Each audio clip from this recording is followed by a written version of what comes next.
तुमचं नाव? नाव आज अजयनाथ सुरेश निवृत्ती. बरं, तुम्ही आता याच्यासाठी ज्या म्हणजे रासायनिक खतं किंवा सेंद्रिय खताचं कोणत्या पद्धतीने नियोजन केलं तुम्ही? सेंद्रिय खतं कोणत्या पद्धतीने आणि कधी दिली?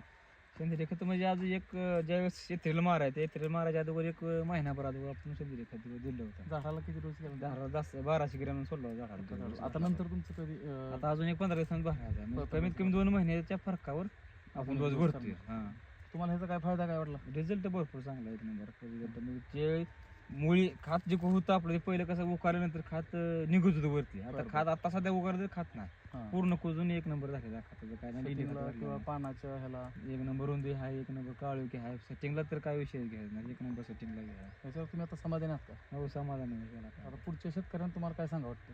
शेतकऱ्याला 100% सांगतो आणि आधी ह्याच्या अगोदर 2-3 शेतकऱ्याला सांगितलेच मी. आता सगळं हां. नाही काय की सांगितलं नाही असं ना. बरोबर. आणि ती बी आहे ती सगळं बघून बाग विषय तुम्ही नाही. पहिल्यांदाच वापरले. हां, आपण इथं पहिल्यांदा इथं कोणीच वापरलं नाही. आपण पहिल्यांदा वापरलं. तुम्ही ह्याच्यावर समाधानी आहात ना? हां, समाधान आहे थोडंसं. धन्यवाद.